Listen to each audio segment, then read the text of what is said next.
Olá, seja bem-vindo ao Oráculo Político. Hoje é dia, vejamos, 20 de abril de 2017. O tempo urge, as transformações são muito intensas, de modo que a gente começa a ter uma aspiração acerca de um determinado acontecimento e no dia seguinte essa aspiração muda. O material que eu preparei foi feito acerca da aspiração de ontem, no entanto, é extremamente importante que nós reconsideremos algumas informações acerca do chamado desfecho, do desfecho que esta era está nos mostrando. É extremamente importante ter em mente o que significa a Operação Lava Jato. A Operação Lava Jato, ela tem uma fachada de combate à corrupção, que necessariamente não é uma fachada, talvez até seja um combate à corrupção, mas na verdade é uma operação política de destruição do Lula, certo? Eu acho que isso é meio que um consenso, né? A impressão que se tem é que dificilmente isso deixará de ser um consenso. Isso é um consenso já no subconsciente da sociedade, né?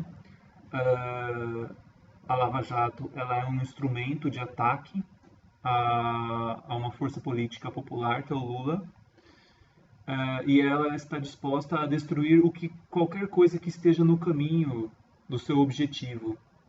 Para a Lava Jato, os fins justificam os meios. Se eu tenho como finalidade prender o Lula, me justifica executar um plano de tortura, no qual eu prendo uma determinada pessoa vinculada aí, que tem um papel preponderante no governo Lula ou nos governos petistas, eu prendo essa pessoa e deixo-a eternamente na prisão, a menos que ela faça uma delação que envolva Lula ou PT. Né? É um método, é o meio que justifica o fim. Né? É o meio que justifica o fim. E é extremamente importante que tenhamos a consciência disso. Na verdade, é um fato de que isso é um consenso já no subconsciente da população.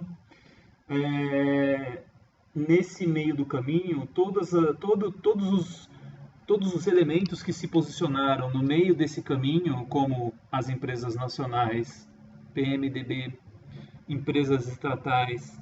Lógico que o Partido dos Trabalhadores ele é o mais frágil, ele está na linha de frente. E os partidos de direita, entre aspas, velha ou nacionalistas, dentre outros alvos, né, envolvendo marqueteiros e tesoureiros, todos aqui nesse método de tortura, no qual os fins justificam os meios, né? Os fins justificam os meios. Eis a grande lição que aprendemos com a Lava Jato.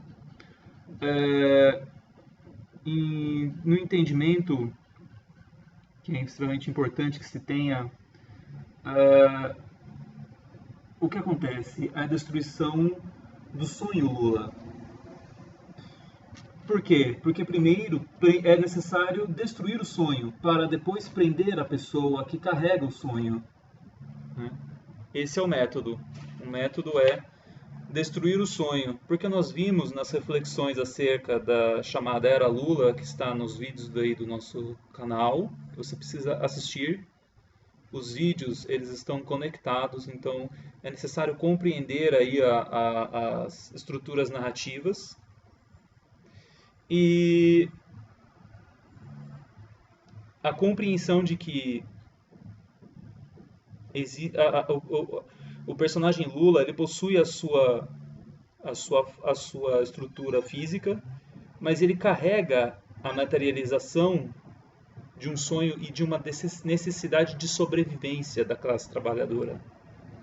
Que eu chamei de sonho, mas na verdade não é um sonho utópico, como se fosse um sonho de um esquerdista ou um sonho, digamos assim, um fetiche. Não, esse tal sonho, na verdade, ela é uma necessidade de sobrevivência e uma necessidade de crescimento que está no imagético, que está no sonho, né, no imaginário, nesse mundo onírico da classe trabalhadora, no subconsciente aí, que nem mesmo a classe trabalhadora tem consciência, porque é extremamente estratégico que a classe trabalhadora não tenha essa consciência.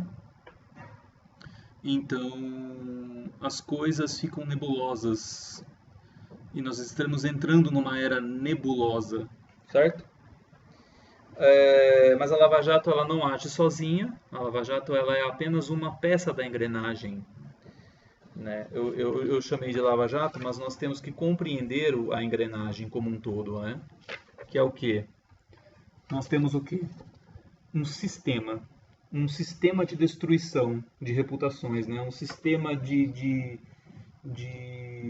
moedor, né? Uma espécie de moedor de carne, de trituração de reputações. Então temos aqui a nossa fábrica de delações, que são as prisões preventivas.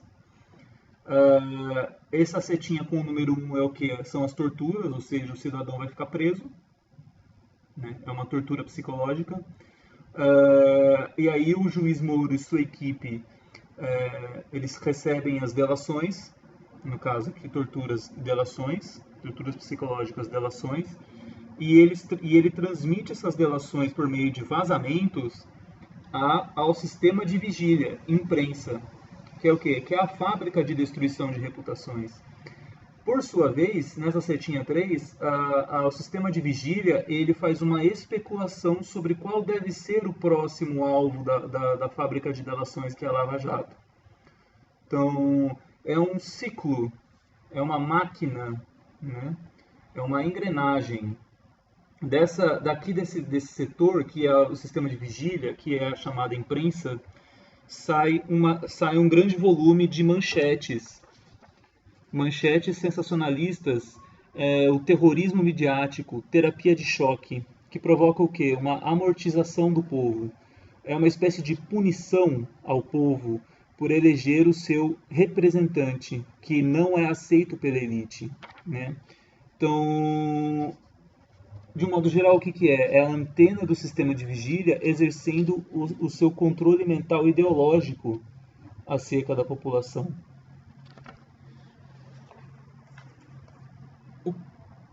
O que significa? Como compreender isso, né? Nós temos que entender da seguinte maneira. As manchetes sensacionalistas, elas funcionam como choques elétricos mentais na cabeça das pessoas. Quando surge numa capa um grande escândalo de corrupção, é um alerta mental, é um choque mental que se faz no inconsciente coletivo da sociedade e da classe trabalhadora. É uma descarga elétrica que surge e as pessoas se assustam, elas ficam em choque. Esse ficar em choque é um amortizador social. E ele é o que? Esse amortizador social ele serve como uma espécie de momento de tranquilização, porque você tem o choque, depois a tranquilização. Quando se faziam torturas, utilizavam esses métodos de choque e depois de amortização. Relaxa, você vai tomar um choque, depois você vai relaxar. No que você toma um choque e relaxa, o seu cérebro fica vulnerável ao que? A entrada de informações.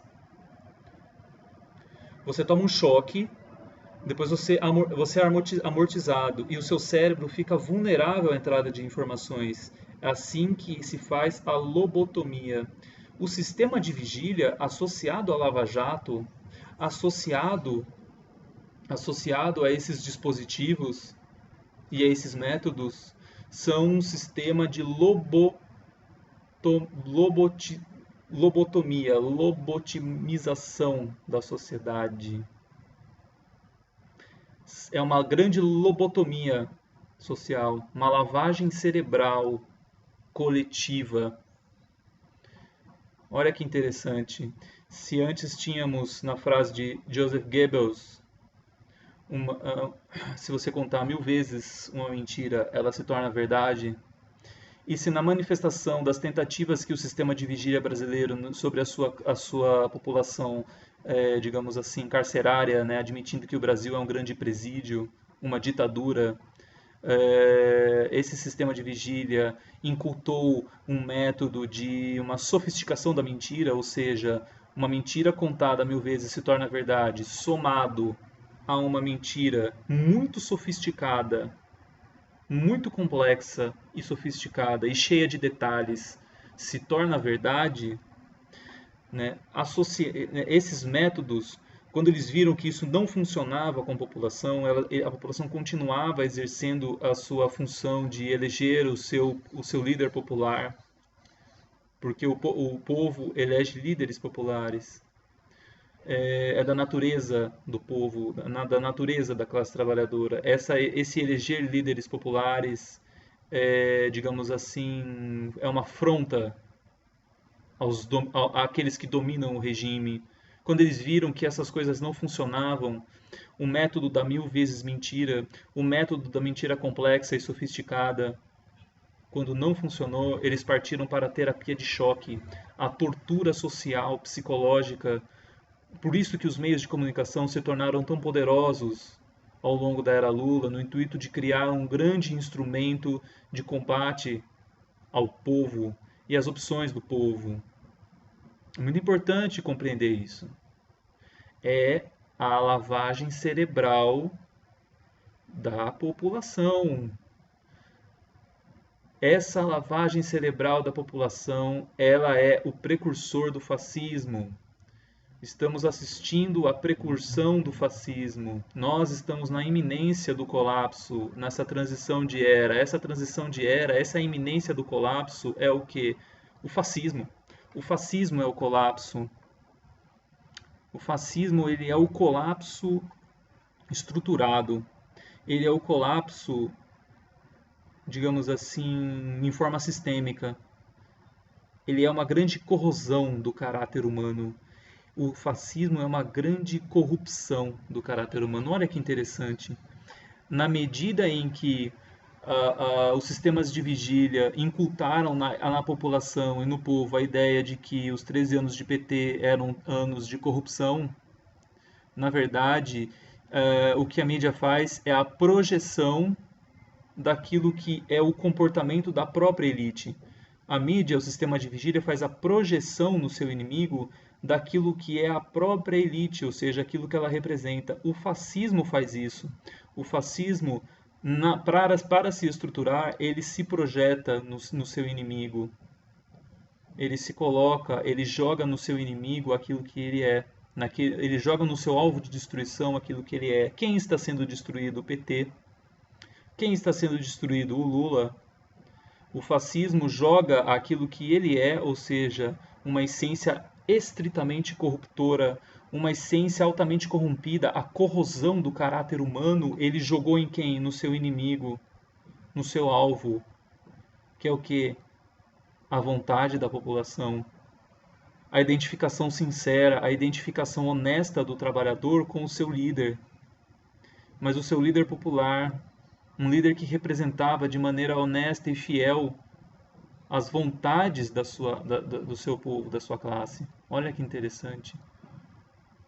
Olha que interessante. O que estamos vivendo?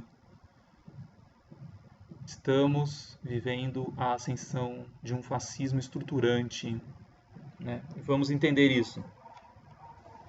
Como? Veja só. Como funciona basicamente o sistema hierárquico brasileiro? Nós temos o grande capital. No caso não é grande, porque o grande capital fica nos Estados Unidos, né? Fica ali em Wall Street, mas que também está em crise, né? O grande capital, esse é um outro assunto, né? Mas que não vamos entrar agora. Nós temos aqui um pequeno capital, que é o capital brasileiro, que é uma porcaria, né, em termos de comparação, mas ele rege o nosso sistema. É, Na ascensão, quando começou a era Lula com a Constituição de 88, e por isso você tem que ver os vídeos nossos para compreender as definições corretas, tínhamos o quê? Uma estrutura montada pela elite empresarial e partidos como o PMDB e outros, uma classe média que vinha na base dessa estrutura do Estado e uma classe trabalhadora que é marginalizada da estrutura do Estado. Lógico que há estratificações aqui, existem estratificações aqui, mas a força de sobrevivência da classe trabalhadora empurra uma pressão sobre o Estado, e uma pressão que necessita o quê? Ocupar o Estado para sobreviver, porque senão você morre, né? Então os trabalhadores, eles no conjunto formam uma grande força, que fisicamente é reprimida pelo sistema de polícia do Estado, sistema de policiamento do Estado, né? Coloquei PM como uma representatividade.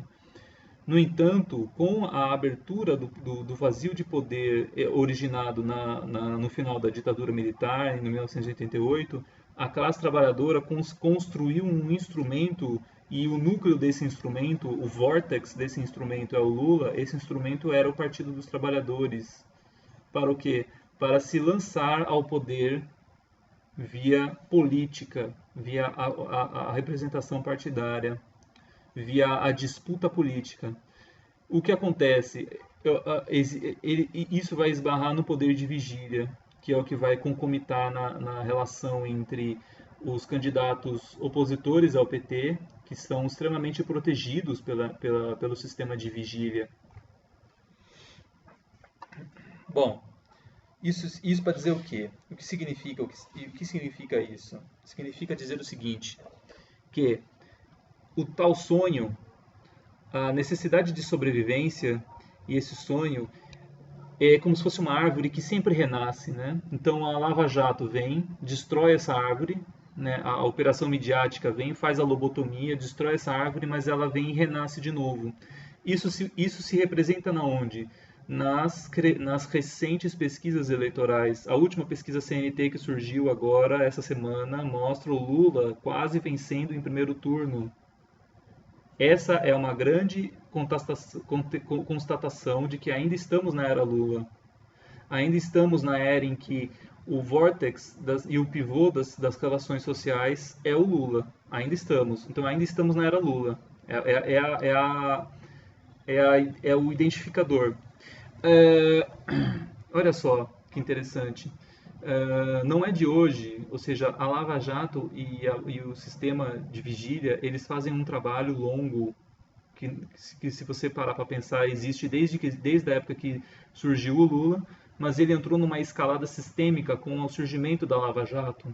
Antes eram, digamos assim, embriões, eram projetos, digamos assim, mais embrionários aí, né, até encontrar essas peças que foram construídas no sistema de polícia brasileiro associado ao sistema jurídico. Por mais que você torture, faça essa lobotomia psicológica na cabeça da população, o sonho renasce. Ele sempre renasce. Então eu vou lá, corto a árvore e ela renasce. Corto de novo a árvore e ela renasce. Corto de novo a árvore e ela renasce. O que significa isso? Eu bato no Lula. Eu vou lá e corto o sonho da população, mas ele renasce. E aí o Lula fica em primeiro nas pesquisas. É essa situação aqui. A Lava Jato vem, bate, arranca a árvore e aí o sonho renasce.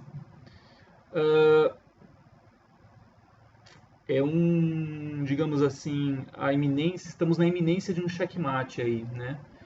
Porque o cenário é o quê? A tendência ao colapso, é a destruição do Brasil, né? Ou seja, a esperança é o quê? É o Lula, que ainda está frágil no momento, ou seja, estamos na iminência do colapso, que é o quê? É o fim da era Lula, a ascensão do fascismo. Isso vai gerar o quê? Muitas mortes, muita pobreza, muita escravidão, muita violência num nível, digamos assim, muito elevado, né? Uma violência sistêmica. esse sonho, esse ressurgimento desse sonho, que na verdade é uma necessidade de sobrevivência da classe trabalhadora, é o que garante as vitórias do Lula, né? Esse checkmate que nós estamos falando é o seguinte, é uma espécie de solução final. Uma espécie de solução final dos golpistas. Que seria o quê? A corrupção do processo eleitoral, que é a tal chamada reforma política, né? No entanto, o que acontece? Pelo menos até ontem, as aspirações do oráculo estavam me dizendo que seria essa corrupção do processo eleitoral, ou seja, essa reforma política, essa adulteração do voto 1-1, rico e pobre, né? Ou seja, isso aqui seria, na verdade, a transformação por um sistema no qual o voto do rico vale mais que o voto do pobre, e aí você elimina via sistema eleitoral as vitórias da classe trabalhadora, né? Seria aliás, é o único desfecho Lula possível que se identifica no momento. Porque por mais que sejam colocados na mesa alternativas de direita que se travestem de esquerda, como por exemplo alguns políticos do PSDB, você na verdade adia a solução do problema, porque na verdade a classe trabalhadora tem a necessidade de sobrevivência, é uma característica inerente a ela, né? E sem falar que o PSDB só tem poder em São Paulo, não tem poder no restante do Brasil, apesar de que o PSDB se estruturou muito, mas é um poder estritamente parlamentar, né? Não é um poder estritamente popular, não é a essência de um poder popular, digamos assim. No entanto, é necessário a compreensão da seguinte questão: o sistema da Lava Jato, ele na verdade, ele é financiado pelo capital internacional. Então, se admitimos aqui a estrutura do Estado, os três poderes, o judiciário, o legislativo e o executivo, e admitindo que existe um quarto poder, que é o sistema de vigília, um sistema de vigília que funciona assim como um quarto poder, e anexado a esse quarto poder nós temos o surgimento da Lava Jato, formando um grande bloco de poder que une Lava Jato, o sistema de vigília e o poder judiciário, né? Então temos aqui um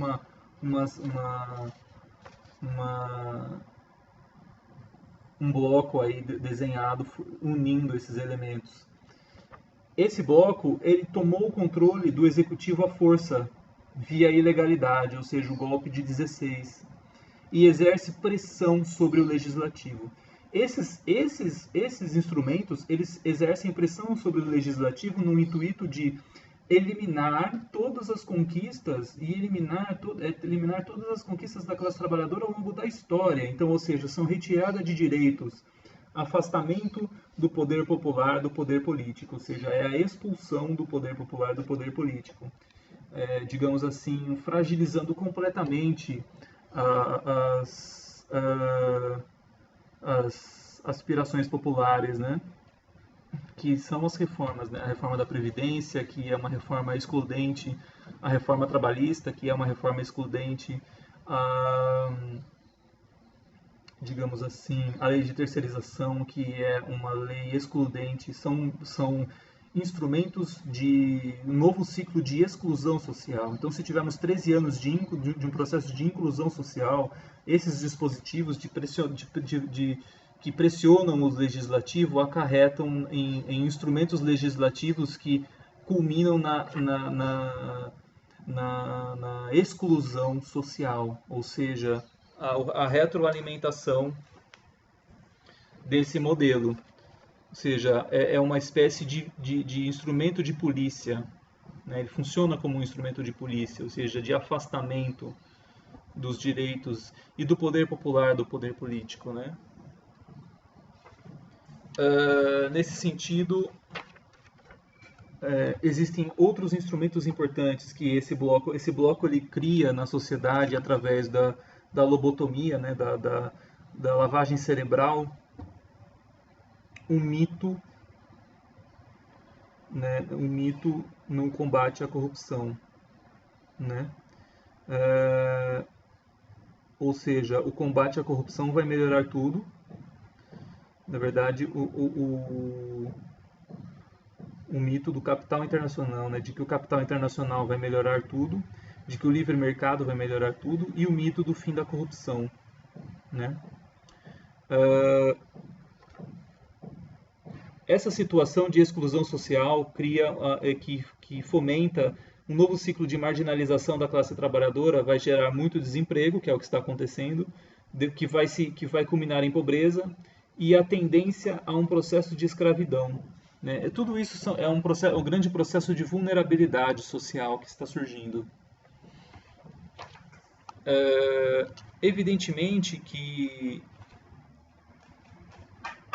é uma tendência, né? A gente ainda precisa aguardar alguns comportamentos da classe trabalhadora que vão começar a ocorrer quando essas medidas e essas reformas começarem a ter efeito, né?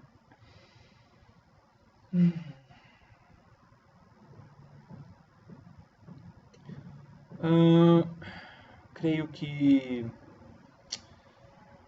em relação ao desfecho, essa ideia de que da corrupção do processo eleitoral, pode haver uma segunda alternativa que não necessariamente implique na corrupção do processo eleitoral, mas isso estaria sendo admitido o mito de que o controle da mídia, né, ou seja, este elemento aqui,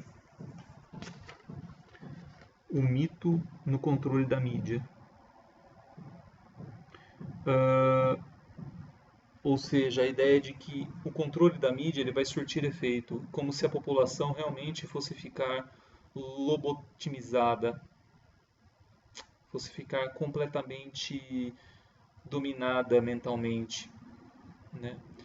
Seria uma consolidação de uma... É bem possível que isso ocorra, a consolidação de um poder de vigília na mentalidade da população, né? A inoculação de uma ideia de que o PT deve ser, de que o PT é uma corrupção, uma doença. Você inocula essa ideia na cabeça das pessoas, da classe trabalhadora, e a classe trabalhadora, ela ganha no intuito, na ideia, é a suposição de que a ideia moral ela se sobrepõe à necessidade de sobrevivência. Então eu tenho uma ideia moral, ou seja, não vou votar num político corrupto, porque essa é a ideia de que essa, essa, essa colagem da corrupção no ícone PT, no ícone Lula, grafada na cabeça da classe trabalhadora, da mesma maneira que você pega um ferro quente e grafa no gado, na pele do gado, uma determinada mensagem, seria uma espécie de um controle mental midiático na sociedade como um todo, né? Por quê? Porque a sociedade ela é instrumentalizada com a noção moral. É uma noção moralista muito rasa. Nós vivemos num país em que o moralismo cristão ele é muito predominante e esse é um moralismo raso, ou seja, um moralismo muito, digamos assim, muito rarefeito, né? Não é um moralismo denso e, digamos assim, de caráter. Então esse moralismo ele é um instrumento muito vulnerável porque você pode associar a imagem de um político com a corrupção de uma maneira muito fácil na cabeça das pessoas. Evidentemente que se você tem um político que foi concretamente pego num ato de corrupção, digamos assim, de maneira flagrada, evidentemente que você não precisa fazer uma campanha midiática contra esse político, né? É um pouco a ideia da contradição que a imprensa, que as pessoas com estrutura mental conseguem compreender, né? Ou seja, se um político ele é realmente corrupto e é transparente que ele é corrupto, eu não preciso de um combate à corrupção, eu não preciso de uma campanha midiática que dura décadas para colar a imagem de que esse político é corrupto, porque ele simplesmente é corrupto. Né? Não há necessidade de se fazer isso. Se há necessidade de se fazer isso, se há necessidade de constantemente colar a ideia de corrupção a uma determinada figura política é porque essa figura não é corrupta. Se veja só, né? Acho que é um pouco óbvio isso. Ah, de qualquer maneira, a questão que você coloca é ou até que ponto o moralismo consegue avançar e consegue fazer frente à necessidade de sobrevivência. Essa seria a dúvida incutida aí nesse possível segundo desfecho, que não o desfecho a forceps do processo eleitoral, da deturpação do processo eleitoral. Bom, de qualquer maneira, temos essas duas soluções aí jogadas na mesa, esses dois possíveis desfechos que estão sendo estruturados na elite brasileira nesse momento, diga-se de passagem. Bom, creio que foi isso. Sobre a possível prisão do Lula, estranhamente, por mais incrível que isso possa parecer, mas o oráculo diz que ele não vai ser preso, né? Por mais incrível que isso possa parecer, né? Mas agora nós não sabemos se o oráculo está falando do sonho Lula ou se ele está falando da pessoa Lula, né? Dentro dessa metáfora, né? Se estamos falando do sonho ou da pessoa física. Mas essa prisão não vai ocorrer e o Lula seria eleito em 2018. Bom,